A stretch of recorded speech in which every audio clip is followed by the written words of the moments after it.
Hello hi dear viewers, welcome. ಇವತ್ತು ಹಾರಿಕಾ ಮಂಜುನಾಥ್ ಬಗ್ಗೆ discuss ಮಾಡೋಣ. ಫಸ್ಟ್ ಈ ವಿಡಿಯೋ ನೋಡ್ಕೊಂಡ್ ಬನ್ನಿ. ನಾನು ಸುಮ್ಮನೆ ಹೇಳ್ತಾ ಇರೋದಲ್ಲ. ನಾನೇ ಸ್ವತಃ 5ನೇ ತರಗತಿಯಿಂದ ನಾನು ಶಾಲೆಗೆ ಹೋಗಿಲ್ಲ. ಈ ಬಾರಿ degree first year political science BA ಮಾಡ್ತಾ ಇದ್ದೀನಿ. ನಾನು 5ನೇ ತರಗತಿಯಿಂದ ಕೂಡ ಶಾಲೆಗೆ ಹೋಗದೆ ಕೇವಲ ಎಕ್ಸಾಮ್ ಅಟೆಂಡ್ ಆಗೋದು. ನಾನು ಏನಕ್ಕೆ ಶಾಲೆಗೆ ಹೋಗೋದಿಲ್ಲ ಅಂದ್ರೆ ಸಮಯ ಇರೋದಿಲ್ಲ, ಕಾರ್ಯಕ್ರಮಗಳಿರ್ತಾ ಕಾರ್ಯಕ್ರಮ ಅಟೆಂಡ್ ಆಗಬೇಕು.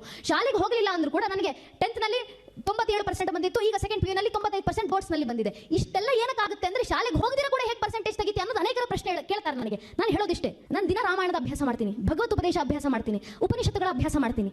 ಇದನ್ನ ಅಭ್ಯಾಸ ಮಾಡಬೇಕಾದ್ರೆ ಲಕ್ಷ ಶ್ಲೋಕ ಇರುವಂತ 1 ಲಕ್ಷ ಶ್ಲೋಕ ಇರುವಂತ ಮಹಾಭಾರತವನ್ನು ನಾನು ಕಂಠಪಾಠ ಮಾಡಬಹುದಂದ್ರೆ 200 ಪುಟ ಇರುವಂತ ನಾನು ಟೆಕ್ಸ್ಟ್ ಬುಕ್ಸ್ ಗಳನ್ನ ಕಂಠಪಾಠ ಮಾಡ್ಲಿಕ್ಕೆ ಆಗೋದಿಲ್ವಾ? ಸುಲಭ, ಮಕ್ಕಳಿಗೆ ಅತ್ಯಂತ ಸುಲಭ ಆಗುತ್ತೆ.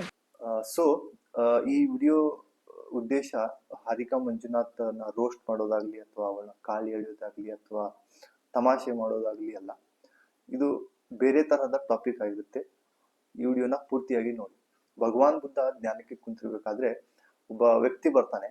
ಆ ವ್ಯಕ್ತಿ ಬಂದು ಬುದ್ಧನಿಗೆ ಹೇಳ್ತಾನೆ, ಈ ಜಗತ್ತನ್ನ ಸೃಷ್ಟಿ ಮಾಡಿರೋದು ದೇವರು ಇದ್ದಾನೆ ಅಂತ ಹೇಳ್ತಾನೆ. ಆಮೇಲೆ ಬುದ್ಧ ನಿಧಾನವಾಗಿ ಕಣ್ ತೆಗೆದು ಇಲ್ಲ ಇದು ತಪ್ಪು ಅಂತ ಹೇಳ್ತಾನೆ. ಆಮೇಲೆ ಆ ವ್ಯಕ್ತಿ ಬೇಸರದಿಂದ ತಲೆ ಕೆಳಗೆ ಹಾಕೊಂಡು ಹೋಗ್ತಾನೆ. ಮತ್ತೆ ಇನ್ನೊಬ್ಬ ಮಧ್ಯಾಹ್ನಕ್ಕೆ ಬರ್ತಾನೆ. ಅವನು ಬಂದ್ಬಿಟ್ಟು ಹೇಳ್ತಾನೆ, ಬುದ್ಧ ಈ ಜಗತ್ನಲ್ಲಿ ಯಾವುದೇ ದೇವ್ರಿಲ್ಲ, ಈ ಜಗತ್ತನ್ನ ಸೃಷ್ಟಿ ಮಾಡೋದು ದೇವ್ರಲ್ಲ, ಇಲ್ಲಿ ಯಾವುದೇ ದೇವ್ರಿಲ್ಲ ಅಂತ ಹೇಳ್ತಾನೆ. ಆಮೇಲೆ ಬುದ್ಧ ನಿಧಾನವಾಗಿ ಕಣ್ ತೆಗೆದು ಹೇಳ್ತಾನೆ, ಇಲ್ಲ ಇದು ತಪ್ಪು ಅಂತ ಹೇಳ್ತಾನೆ. ಮತ್ತೆ ಒಬ್ಬ ಸಂಜೆ ಬರ್ತಾನೆ. ಸಂಜೆ ಬಂದು ಬುದ್ಧನ ಹತ್ರ ಕೇಳ್ತಾನೆ, ಈ ಸೃಷ್ಟಿ ದೇವ್ರು ನಿಜವಾಗ್ಲೂ ಇದಾನ ಅಂತ ಕೇಳ್ತಾನೆ. ಆಮೇಲೆ ಭಗವಾನ್ ಬುದ್ಧ ಅದಕ್ಕೆ ಯಾವುದು ರಿಯಾಕ್ಷನ್ ಮಾಡೋದಿಲ್ಲ. ಆಮೇಲೆ ಆ ವ್ಯಕ್ತಿಗೆ ಒಂದ್ ಸ್ವಲ್ಪ ಹೊತ್ತಾದ್ಮೇಲೆ ಬುದ್ಧನ ಪಕ್ಕದಲ್ಲಿ ಕುಂತು ಜ್ಞಾನ ಮಾಡ್ತಾನೆ. ಸ್ವಲ್ಪ ಸಮಯದ ನಂತರ ಅವನು ಬುದ್ಧನನ್ನ ನಮಸ್ಕರಿಸಿ ಖುಷಿಯಿಂದ ಹೋಗ್ತಾನೆ. ಸೊ ಬುದ್ಧನ ಅನುಯಾಯಿಯಾದ ಆನಂದನು ಇದನ್ನೆಲ್ಲ ಗಮನಿಸ್ತಾ ಇದನ್ನೆಲ್ಲ ಅಬ್ಸರ್ವ್ ಮಾಡ್ತಾ ಇರ್ತಾನೆ. ಅವನಿಗೆ ತಲೆ ಕೆಡುತ್ತೆ, ಏನಪ್ಪಾ ಇದು, ಬುದ್ಧ ಅಂದ್ರೆ ಸತ್ಯವನ್ನ ಹುಡ್ಕೋನು, ಯಾರಿಗೂ ಸುಳ್ಳನ್ನ ಹೇಳದವನು, ಇವ್ರು ಹೆಂಗೆ ಸುಳ್ಳು ಹೇಳಕ್ ಸಾಧ್ಯ ಅಂತ.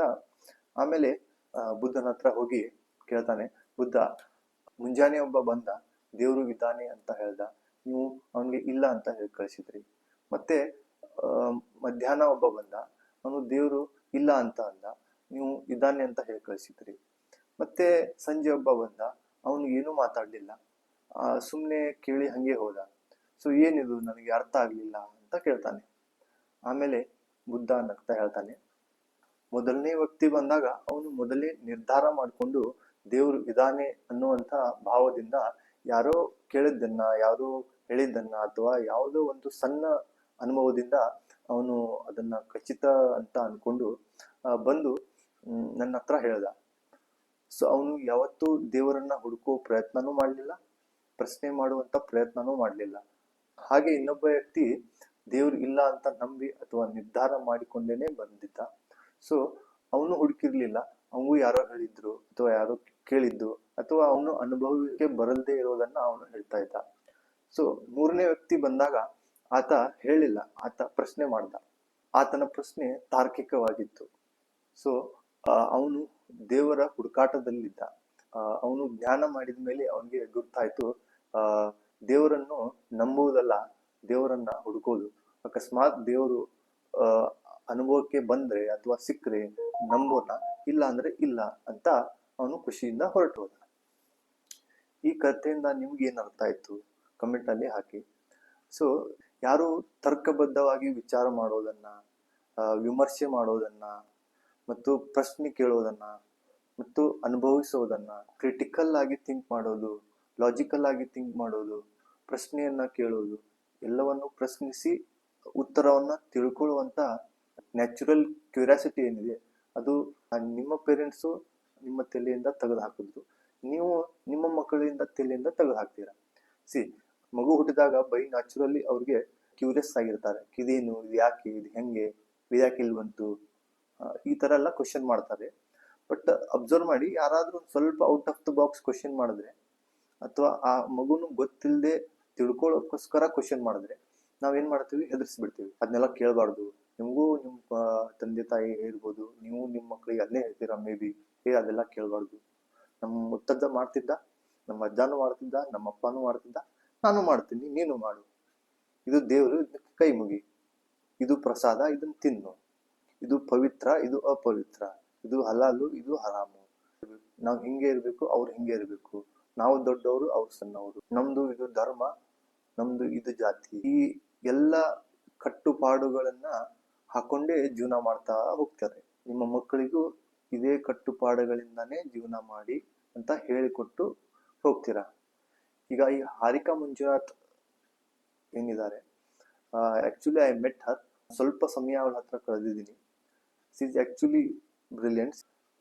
ಪ್ರಾಬ್ಲಮ್ ಏನಂದ್ರೆ ಅವ್ರ ತಂದೆ ಏನಿದ್ದಾರೆ, ಹಾರಿಕಾ ಮಂಜುನಾಥ್ ಅವ್ರ ತಂದೆ ಮಂಜುನಾಥ್ ಫೇಸ್ಬುಕ್ ನಲ್ಲಿ ಪೋಸ್ಟ್ ಮಾಡಿರೋ ಪ್ರಕಾರ ಅವರು ಚಕ್ರವರ್ತಿ ಸೂಲಿಬೆಲೆ ಅವ್ರಿಗೆ ಫ್ಯಾನ್ ಆಗಿದ್ರು. ಮೇ ಬಿ ಧರ್ಮ ಕೋಮುವಾದದ ಭಾಷಣದಿಂದ ಇನ್ಸ್ಪೈರ್ ಆಗಿರ್ಬೋದು, ಆಗ್ಲಿ. ಅವರ ಐಡಿಯಾಲಜಿ ಅವ್ರದ್ದು, ಮಾಡ್ಕೊಳ್ಳಿ.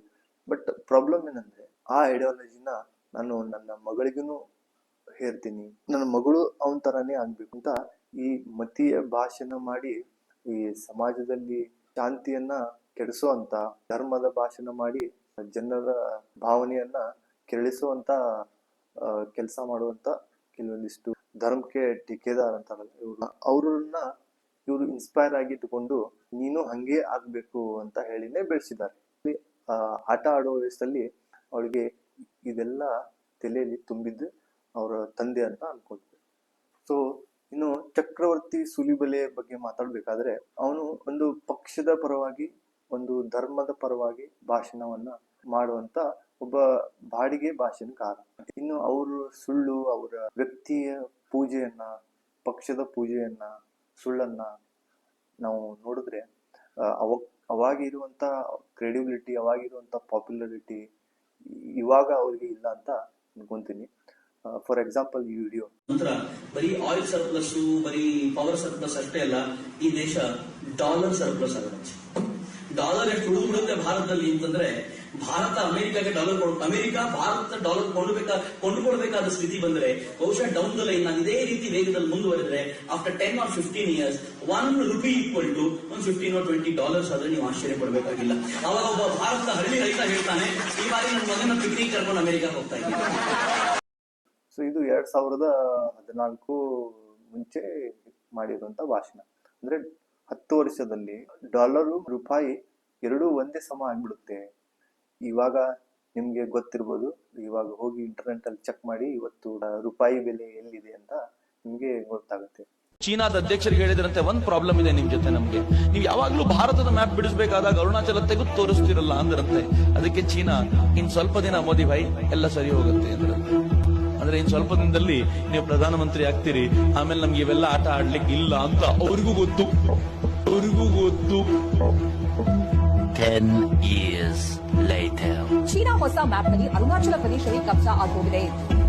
ಚೀನಾದ ಹೊಸ ಮ್ಯಾಪ್ ರಿಲೀಸ್ ಆಗಿದ್ದು, ಚೀನಾದ ಹೊಸ ಮ್ಯಾಪ್ ನಲ್ಲಿ ಅರುಣಾಚಲ ಪ್ರದೇಶದ ಹೆಸರೇ ಇಲ್ಲ. ಅರುಣಾಚಲ ಪ್ರದೇಶವನ್ನ ಸೇರಿಸಿ ಚೀನಾದವರು ಮೋದಿ ಪ್ರಧಾನಿ ಆಗೋಕ್ಕಿಂತ ಮುಂಚೆನೆ, ಸೊ ಚೀನಾದವರು ಮೋದಿ ಬಾಯ್ ನೀವು ಬಂದ್ಮೇಲೆ ಏನ್ ಆಟ ನಡೆಯಲ್ಲ, ನಮ್ಗೆ ಗೊತ್ತು, ನೀವು ಇನ್ಮೇಲೆ ಪ್ರಧಾನಮಂತ್ರಿ ಆಗ್ಬಿಡ್ತೀರ, ಅವಾಗ ನಮ್ದು ಏನು ಆಟ ನಡೆಯಲ್ಲ ಅಂತ ಅಂದ್ರು. ಸೊ ಇದು 2022 ಪ್ರಕಾರ ರಿಪೋರ್ಟು 38,000 ಸ್ಕ್ವೇರ್ ಕಿಲೋಮೀಟರ್ ಅನ್ನ ನಮ್ಮ ಇಂಡಿಯನ್ ಟೆರಿಟರಿ ಇನ್ ಜಾಗ ಇದೆ, ಇಲ್ಲಿಗಲ್ ಆಗಿ ಆಕ್ಯುಪೈಡ್ ಮಾಡಿದ್ದಾರೆ ಅಂತ ರಿಪೋರ್ಟ್ ಹೇಳುತ್ತೆ. ಎಷ್ಟು? 38,000 square kilometre. So may be Harika Manjunath ಕೂಡ ಮೇ ಬಿ ಇವರ ಹಾದಿಯಲ್ಲಿ ಹೋಗ್ತಾ ಇರೋದು ನನಗೆ ಸ್ವಲ್ಪ I felt bad about her. ಹೊರಗೆ ಬಂದು ಚಪ್ಪಾಳೆ ತಟ್ಟೋದಾಗ್ಲಿ, ಅದು ಪಾತ್ರೆಯಿಂದ ಸದ್ದು ಮಾಡೋದಾಗ್ಲಿ, ಶಂಖವನ್ನು ಊದೋದಾಗ್ಲಿ, ಈ ರೀತಿ 5 ನಿಮಿಷಗಳ ಕಾಲ ಸದ್ದನ್ನ ಮಾಡಿ. ಸುಮ್ನೆ ಹೇಳಿದ್ದಲ್ಲ, ಬಹಳ ಜನ ಕೇಳ್ತಾ ಇದ್ದಾರೆ, ನಾವು ಚಪ್ಪಾಳೆ ತಟ್ಟೋಕೆ ಭಾನುವಾರ 5 ಗಂಟೆವರೆಗೂ ಕಾಯ್ಬೇಕಂತ. ಅದ್ ನೆನಪಿರ್ಲಿ, ಯಾತಕ್ಕೋಸ್ಕರ ಚಪ್ಪಾಳೆ ತಟ್ಟಬೇಕು, ಸದ್ದನ್ನ ಮಾಡ್ಬೇಕಂದ್ರೆ ನಾವು ಯಾವ ಸದ್ದನ್ನ ಮಾಡ್ತೀವಿ ಅದರಿಂದ ಪ್ರೊಡ್ಯೂಸ್ ಆಗುವಂತ ವೈಬ್ರೇಷನ್ಸ್ ಏನಿರುತ್ತೆ, ಸೌಂಡ್ ಏನಿರುತ್ತೆ, ಅದನ್ನ ತಡಿಲಿಕ್ಕಾಗ್ದಿರಾ ಆ ನಮ್ಮ ಸುತ್ತಮುತ್ತಲಿರುವಂತ ಬ್ಯಾಕ್ಟೀರಿಯಾಸ್ಗಳು ಅಲ್ಲೇ ಸಾಯುತ್ತೆ. ಅದರಿಂದ 5 ನಿಮಿಷಗಳ ಕಾಲ ಈ ರೀತಿಯಾಗಿ ಸದ್ದನ್ನ ಮಾಡಿ ಅಂತ. ನಾನು ಹೇಳೋದಿಷ್ಟೇ, ನಾನು ದಿನ ರಾಮಾಯಣದ ಅಭ್ಯಾಸ ಮಾಡ್ತೀನಿ, ಭಗವತ್ ಉಪದೇಶ ಅಭ್ಯಾಸ ಮಾಡ್ತೀನಿ, ಉಪನಿಷತ್ತುಗಳ ಅಭ್ಯಾಸ ಮಾಡ್ತೀನಿ. ಇದನ್ನ ಅಭ್ಯಾಸ ಮಾಡಬೇಕಾದ್ರೆ ಲಕ್ಷ ಶ್ಲೋಕ ಇರುವಂತ 1 ಲಕ್ಷ ಶ್ಲೋಕ ಇರುವಂತ ಮಹಾಭಾರತವನ್ನು ನಾನು ಕಂಠಪಾಠ ಮಾಡಬಹುದಂದ್ರೆ 200 ಪುಟ ಇರುವಂತ ನಾನು ಟೆಕ್ಸ್ಟ್ ಬುಕ್ಸ್ ಗಳನ್ನ ಕಂಠಪಾಠ ಮಾಡ್ಲಿಕ್ಕೆ ಆಗೋದಿಲ್ವಾ? ಸುಲಭ, ಮಕ್ಕಳಿಗೆ ಅತ್ಯಂತ ಸುಲಭ ಆಗುತ್ತೆ. ನಿಮಗೆ ಗೊತ್ತಿರುವ ಹಾಗೆ ಕಂಠಪಾಠ ಅಂದ್ರೆ ಬಾಯ್ಪಾಠ ಮಾಡೋದಕ್ಕೂ ಅದನ್ನ ಅರ್ಥ ಮಾಡ್ಕೊಳ್ಳೋದಕ್ಕೂ ವ್ಯತ್ಯಾಸ ಇದೆ. ಸೊ ಬರೀ ಕಂಠಪಾಠ ಮಾಡಿ ನೀವು ಒಂದು ಎಕ್ಸಾಮ್ನ ಕ್ಲಿಯರ್ ಮಾಡ್ಬೋದು, ಇಲ್ಲ ನಿಮ್ಮ ಹೋಲ್ ಏನು ಎಜುಕೇಷನ್ ಕೆರಿಯರ್ ಇದೆ ಆ ಕೆರಿಯರಲ್ಲಿ ನೀವು ಸಕ್ಸಸ್ ಆಗ್ಬೋದು. ಬಟ್ ಮುಂದೆ ಕಂಠಪಾಠ ಈ ಬಾಯ್ಪಾಠ ಯಾವುದೂ ಉಪಯೋಗ ಆಗಲ್ಲ, ಅದು ನಿಮಗೆ ಗೊತ್ತಿರ್ಬೋದು. ಇದು ನಾವು ಮಾಡ್ತಾ ಬಂದಿರುವಂಥ ಅಂದರೆ ಎಜುಕೇಷನ್.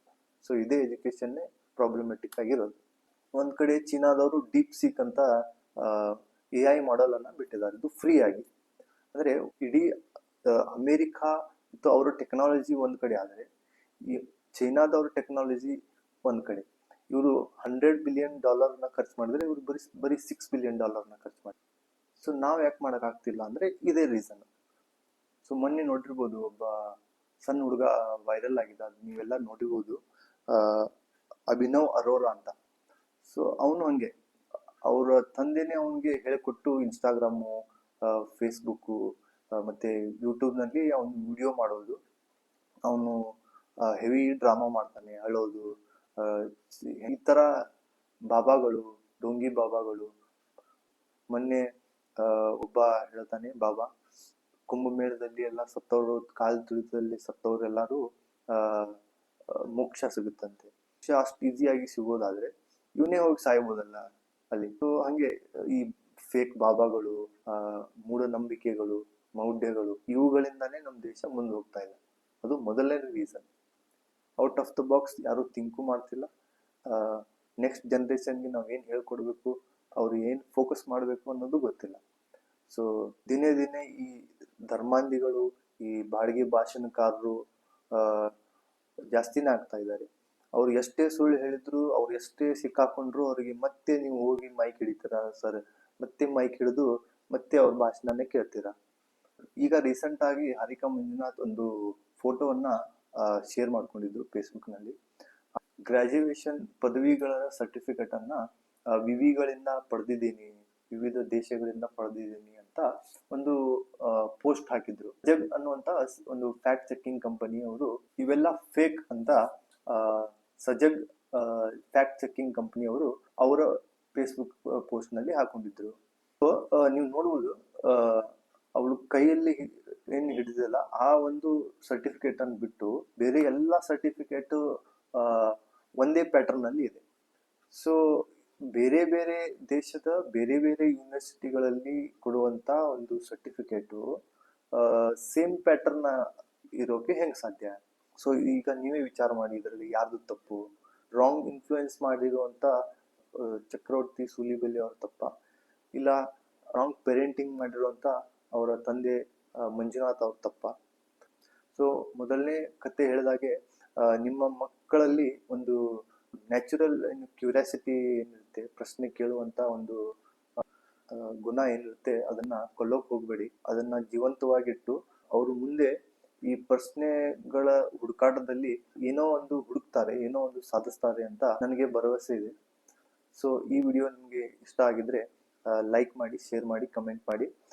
ಹುಟ್ಟುವಾಗ ವಿಶ್ವ ಮಾನವನಾಗಿ ಹುಟ್ಟಿದ ಮಗುವನ್ನು ನಾವು ದೇಶ, ಭಾಷೆ, ಮತ, ಜಾತಿ, ಜನಾಂಗ, ವರ್ಗ ಇತ್ಯಾದಿ ಉಪಾಧ್ಯಾಯಗಳಿಂದ ಬದ್ಧನನ್ನಾಗಿ ಮಾಡುತ್ತೇವೆ. ಅವುಗಳಿಂದ ಪಾರಾಗಿ ಅವನನ್ನು ಬುದ್ಧನನ್ನಾಗಿ, ಅಂದರೆ ವಿಶ್ವ ಮಾನವನನ್ನಾಗಿ ಪರಿವರ್ತಿಸುವುದೇ ನಮ್ಮ ವಿದ್ಯೆ, ಸಂಸ್ಕೃತಿ, ನಾಗರಿಕತೆ ಇದೆಲ್ಲರ ಧ್ಯೇಯ ಕರ್ತವ್ಯವಾಗಿರಬೇಕು. ಲೋಕ ಉಳಿದು ಬಾಳಿ ಬದುಕಬೇಕಾದರೆ ಪ್ರಪಂಚದ ಮಕ್ಕಳೆಲ್ಲ ಅನಿಕೇತನರಾಗಬೇಕು.